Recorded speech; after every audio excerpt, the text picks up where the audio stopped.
Gita press Gorakhpur के कल्याण अंक में छपी हुई वो कथा, वो कहानी याद आती है। एक मां छोटे बालक के साथ रहती थी, पति की मृत्यु हो चुकी थी और उस बालक का लालन पालन करने के लिए दूसरों के घर में जाकर चौका बर्तन किया करती वो मां। दूसरों के घर में जाकर चौका बर्तन करके उस बालक का लालन पालन किया करती थी। छोटा सा नन्हा सा बालक था और धीरे धीरे वो बालक जब 5 वर्ष का हुआ, उस बालक को स्कूल में एडमिशन कराने के लिए ले गई। एडमिशन कराया, वो बेटा रोज स्कूल पढ़ने जाने लगा और उस मां ने सपने संजोए, इस बेटे को मैं बड़ा अफसर बनाऊंगी। और उसकी अपेक्षा अनुसार जब वो बेटा पढ़ाई करने लगा, पढ़ाई में बड़ा तीक्ष्ण बुद्धि का वो बालक, मां दूसरे के घर में जाकर चौका बर्तन किया करती। किसी पड़ोसी ने आकर सूचना दी, मैया तुम्हारे बेटे का आज रिजल्ट आने वाला है, स्कूल नहीं जाओगी? बड़ी उत्सुकता के साथ आज बेटे का पहली बार रिजल्ट लेने के लिए मैं जाऊंगी करके फटाफट काम निपटाया। चौका बर्तन का काम निपटाकर जैसे ही वो मां स्कूल में गई है, बेटे ने जैसे ही देखा मां आई है, दौड़ लगाकर अपने क्लासरूम से वो बेटा बाहर निकला, मां के पास गया, मां को जाकर कहा, मां तुम स्कूल में आई? आज आई सो आई, आज के बाद कभी मत आना। इतना कहकर बेटा वापस दौड़ लगाकर अपने कमरे, अपने कक्षा में चला गया। मां मन मन में सोचने लगी कि मेरे बेटे ने स्कूल आने के लिए मुझे मना क्यों किया। कुछ बोली नहीं। वो मां उसी समय अपने घर को लौट गई। बेटा नहीं चाहता तो मैं स्कूल में क्यों जाऊं। वापस आ गई मां। अपने घर में जब पहुंची, शाम के समय इंतजार कर रही है मां कि बेटा आएगा। और शाम के समय जब बेटा स्कूल से आया, बड़ा प्रसन्न चित्त बेटा आया, हाथ में मार्कशीट लेकर के आया और मार्कशीट मां को जैसे ही दिया, बड़ी प्रसन्न हुई मां। मार्कशीट में बच्चे के नंबर बिल्कुल 100% नंबर आए हुए थे। बेटा फर्स्ट हो रखा था। स्कूल में सबसे ज्यादा नंबर मेरे आए हैं मां। इतना जब नन्हे से बालक ने मां को कही, मां की हर्ष की सीमा न रही। बेटा तेरे इतने अच्छे नंबर आए, बेटा तुझे मैं अफसर बनाने की मैंने सपने सजो रखे, तू पूरा करेगा ना? हाँ मां, मैं बड़ा अफसर बनूंगा, तेरा आशीर्वाद मेरे साथ है, मैं बड़ा अफसर बनूंगा मां। इतना जब बेटे ने कहा, मां तो बड़ी प्रसन्न हो गई, अपने बेटे को छाती से लगा लिया। रोज के रोज चौका बर्तन करने जो जाती थी, रोज के रोज चौका बर्तन करने जाने लगी। इस प्रकार बेटा भी रोज पढ़ने जाने लगा। एक दिन मां ने प्रश्न किया, मां बेटा तूने उस दिन मुझे स्कूल आने के लिए मना किया था, क्यों बेटा? छोटा सा नन्हा सा बालक, उसने भोली सी बाड़ी में कह दी, मां तेरा एक आंख नहीं है ना मां, तो आंख में पट्टी लगा के आती है ना, और तेरे कपड़े भी तो बड़े मैले कुचेले से रहते हैं। मेरे दोस्त जितने भी हैं वो बड़े बड़े परिवारों के हैं मां। यदि तुझे इस हालत में देखेंगे तो मेरे दोस्तों को मुझे चिढ़ाने में बड़ी आसानी होगी। इसलिए मां मुझे कोई मेरा दोस्त न चिढ़ावे, इसलिए तू स्कूल में मत आना, इसलिए मैंने मना। बेटे ने भोले से बाणी से जब कह दी, मां ने अपने बेटे को छाती से चिपका लिया। बेटा तूने अपनी मन की बात जस की तस मुझे सुना दी, कोई बात नहीं बेटा, लेकिन तुझे अफसर बनना है। इतना कहकर मां ने कहा, बेटा धीरे धीरे स्कूल पढ़ने जा रहा है और धीरे धीरे 8वीं पास हो गया, 9वीं पास हो गया, 10वीं का रिजल्ट लेकर जब घर में आया, मां को रिजल्ट सौंपी और मां को कहा, मां मैं स्कूल में ही नहीं पूरे प्रदेश में सबसे ज्यादा नंबर लेकर पास हुआ हूं। मां की तो खुशी की ठिकाना नहीं। मां ने खीर बनाया है, बेटा अब तू अफसर बनेगा बेटा, इतने अच्छे नंबर लेकर पास होगा तो तुझे अफसर बनने से कोई रोक नहीं पाएगा, मेरी सपना को तू सजो देगा बेटा। बेटा भी मां को वचन देता है, हाँ मां मैं अफसर बनूंगा। लेकिन उसी समय बेटा हिलकी भर भर कर रोने लगा। तब मां ने अपने बेटे के आंसू पोंछते हुए कहा, बेटा तू क्यों रो रहा है? तब बेटे ने कहा, मां मैं पढ़ तो लूंगा, पढ़ने की इच्छा भी है, लेकिन मां अब इस 10वीं क्लास से आगे कैसे पढ़ पाऊंगा। मां ने कहा, क्यों, क्या बात हो गई बेटा। बेटा ने कहा, मां हमारे गांव का जो स्कूल है वो तो 10वीं क्लास तक का है, इससे आगे पढ़ने के लिए तो शहर में जाकर पढ़ना पड़ता है, और शहर में जाकर पढ़ने के लिए हमारे पास धन कहां है मां।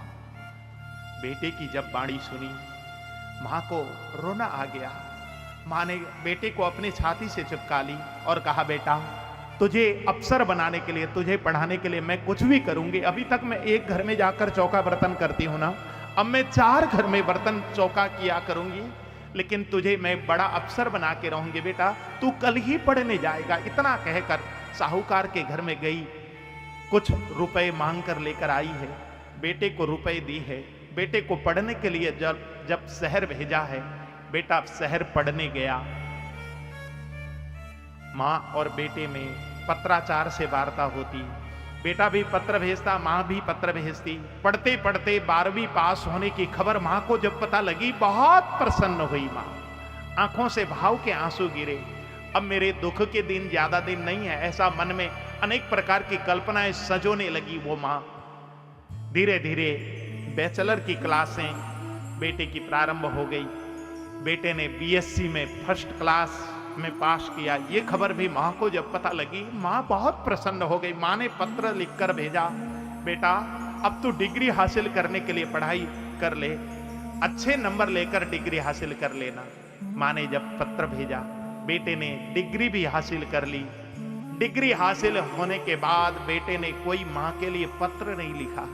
मां को जब पता लगी कि बेटे की डिग्री पूरी हो गई है, मां रोज के रोज शहर की ओर जो रास्ता जाता है उसकी ओर आकर बाट देखती, लेकिन सूर्यास्त के समय घर में के भीतर दाखिल हो जाती। प्रातःकाल के सूर्योदय के साथ ही आकर चौराहे में आकर बैठकर बेटे की इंतजार करती, लेकिन बेटे का कोई खबर मां को नहीं मिलता। कुछ दिन बाद किसी व्यक्ति ने आकर उस मां को खबर दी, मैया तुम्हारे बेटे ने विवाह कर लिया। कुछ साल बाद उस मां को खबर दी किसी गांव के व्यक्ति ने कि तुम्हारे बेटे ने पुत्र को पैदा किया। मां की कातर नजरें उस बेटे को देखती रह गई। बेटे ने न कोई पत्र भेजा, न स्वयं कभी मां से मिलने आया। मां बेटे की चिंता में बीमार पड़ गई, बिस्तर में पड़ गई। गांव वाले भोजन लाकर उस मां को देने लगे। इंतजार करते करते करते करते एक दिन मां की मौत हो गई। गांव के लोग उस मां के अर्थी के पास आए। किसी ने शहर में बेटे को फोन कर दिया कि तुम्हारी मां की मौत हो गई। वो बेटा मां की मौत की खबर जब उसने सुनी, शहर से चला है, और जब गांव में आया उस समय वो एसडीएम बन चुका था। जब गांव में आया, मां की अर्थी को लेकर गांव वाले शमशान घाट की यात्रा पर निकल चुके थे। राम नाम सत्य है, सत्य बोलो मुक्त है, बोलते जा रहे थे। वो बेटा जैसे ही गाड़ी से उतरा, मां की अर्थी को जैसे ही देखा, किसी गांव के किसी व्यक्ति ने आकर उस पुत्र के हाथ में एक पत्र थमा दी। उस पत्र में मां ने अपने पुत्र के नाम अंतिम पत्र लिखा हुआ था। उस पत्र में लिखा हुआ था, बेटा तेरे पिता जब चल बसे थे तो मैंने एक ही सपने सजोए थे कि तुझे बड़ा अफसर बनाऊंगी। वो मेरी इच्छा पूर्ण हो गई, तू बड़ा अफसर बन गया।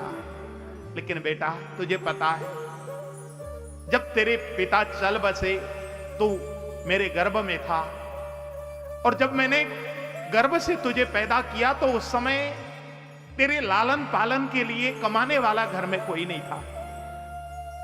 मैं तुझे पैदा करने के बाद दूसरे घर में जाकर चौका बर्तन करके तुझे जैसे तैसे पढ़ने लायक मैंने बनाया।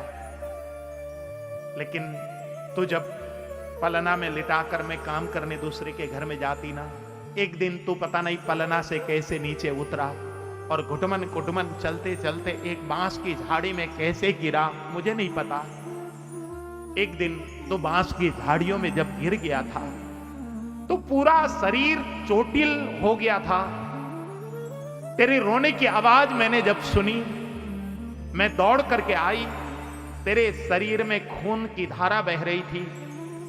मैंने तुझे खून से लथपथ हालत में जब देखी तो तुझे गोद में लेकर मैं हॉस्पिटल में गई। डॉक्टर को जाकर जब मैंने सौंपा, डॉक्टर ने तुझे चेक किया तो डॉक्टर ने आकर मुझे सूचना दी, हे मैया, तेरा बेटा अब जीवन भर केवल एक ही आंख से देख पाएगा, और तो सब शरीर में हमने पट्टी लगा दी है, लेकिन दुख की बात यह है कि अब तुम्हारा बेटा काना हो गया है, अब केवल जीवन में एक ही आंख से देख पाएगा।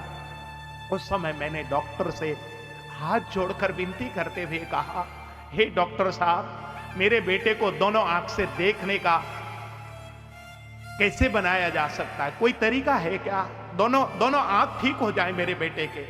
तब डॉक्टर ने कहा, हे मैया, कोई जीवित व्यक्ति यदि अपने आंख की पुतली निकालकर इस बेटे के आंख में पुतली डालने की अनुमति दे दे और हम ऑपरेशन करके उस पुतली को इसके आंख में यदि प्रत्यारोपण कर दें तो तुम्हारा बेटा दोनों आंखों से देख सकता है। इतना सुनते ही मैंने डॉक्टर के चरण पकड़े और डॉक्टर को निवेदन करके कहा कि हे डॉक्टर साहब, इस संसार को जितना देखना था मैंने तो देख लिया है, अब तो मैं बूढ़ी हो चुकी हूं। अभी तक मेरे बेटे ने इस संसार को नहीं देखा है, और ये बचपन से ही यदि काना हो गया तो यह संसार को कैसे देख पाएगा? इसलिए हे डॉक्टर साहब, आप एक आंख मेरा निकाल कर इसके आंख में प्रत्यारोपण कर दीजिए। मेरा बेटा मेरे आंख से इस संसार को लंबे समय तक देखेगा। हे डॉक्टर साहब, इतनी कृपा कीजिए। जब मैंने डॉक्टर को कहा तो डॉक्टर ने मेरे एक आंख की पुतली निकाली और तेरे आंख में प्रत्यारोपण कर दी।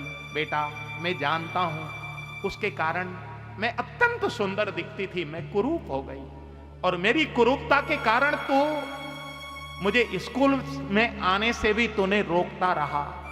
कोई बात नहीं बेटा, मैंने अपने आप को समझा ली। मुझे एक ही लक्ष्य दिखाई दे रहा था कि तुझे अफसर बनाना है।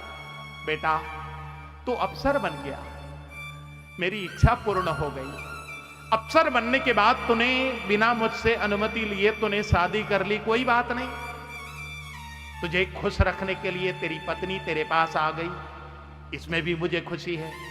तूने पुत्र को पैदा किया, इसमें भी मुझे खुशी। लेकिन काश मैं अपने नाती पोते को देख पाती तो मेरे मन में अत्यंत हर्ष छा जाती। कोई बात नहीं, मैं अभागिन थी, मैं देख नहीं पाई।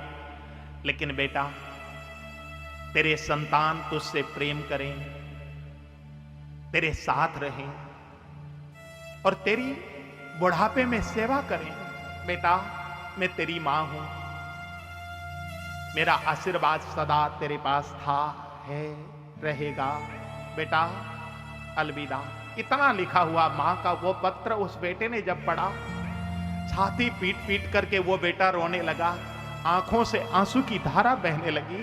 गांव के लोगों को हाथ जोड़कर प्रार्थना करके निवेदन करते हुए बोलने लगा, हे गांव के बंधुगण, मेरी मां की शरीर को आज अभी विसर्जन करने मत लेके चलो। मैं जब तक अपनी पत्नी और अपने बेटे को लेकर के आऊं और इस देवी का दर्शन कराऊं, तभी मां का पार्थिव शरीर को अग्नि के हवाले करना। इतना जब कहा तब वो बेटा शहर गया, अपनी पत्नी को अपने बेटे को लेकर के आया। सबके सामने अपनी निकृष्टता की बहुत ज्यादा अपनी आत्म आलोचना की, पत्नी के सामने खूब रोया, अपनी पत्नी के सामने मां की बढ़ाई करता रहा वो बेटा, और पछताता रहा कि काश बुढ़ापे के समय इस मां के पास मैं आया होता, मां को शहर लेकर के गया होता।